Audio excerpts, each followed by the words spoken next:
Thank you. Yes, I will get it from here. Okay. Maurice, have some. There.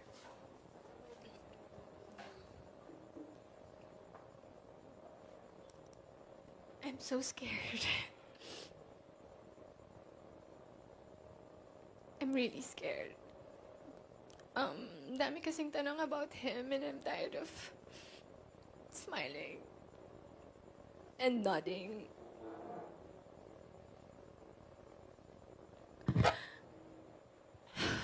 I'm so scared because if I announce it, then it's real.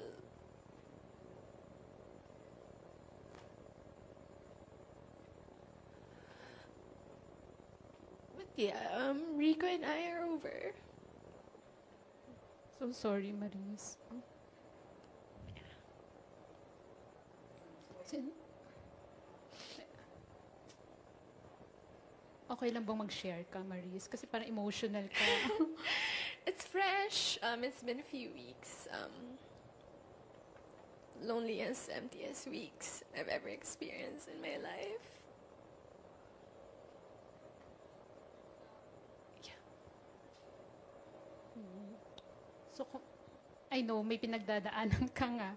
Pero paano ka nagko-cope up ngayon?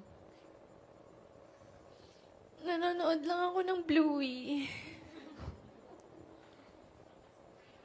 Ayun lang. Well, walang nagtanong, but, nangyari? Oo. Well, wala akong short answer for it.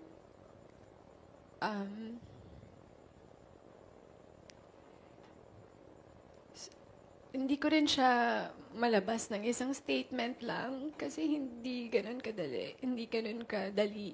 Sobrang complicated niya na situation.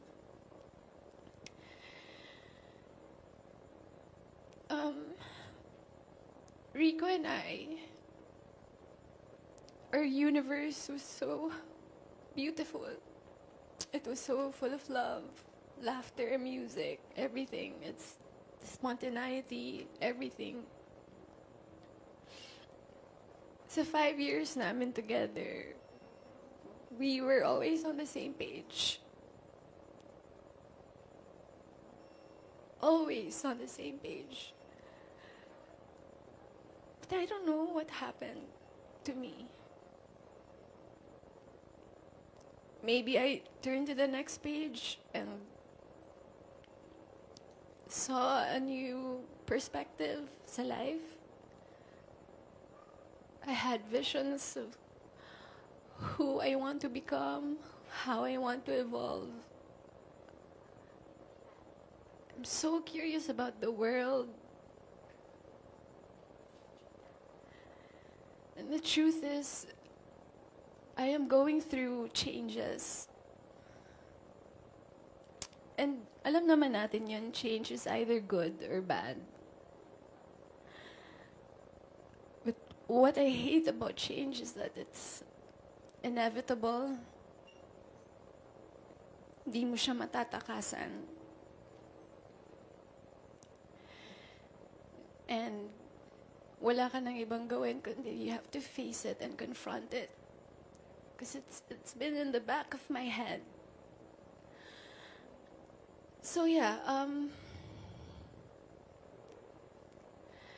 I told Rico about it. I told him my problems, my issues sa buhay. And he took it like a man. He took it like a man.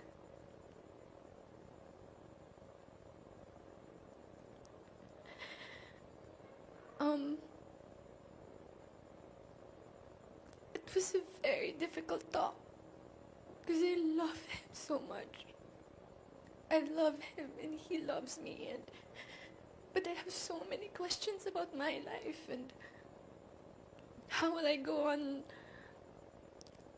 sa buhay with him when I have so many questions about me, my sense of self. It was so difficult. But it was a very polite separation. Up to the very end of our relationship, it was still full of love, full of understanding. And Rico is one of a kind.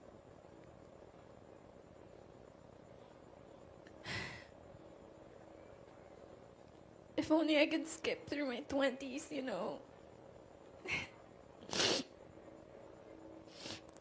But I can't. I have to face it. I have to sit with my feelings and acknowledge my changes. Ayun lang. Ako, sorry to hear that, Marie.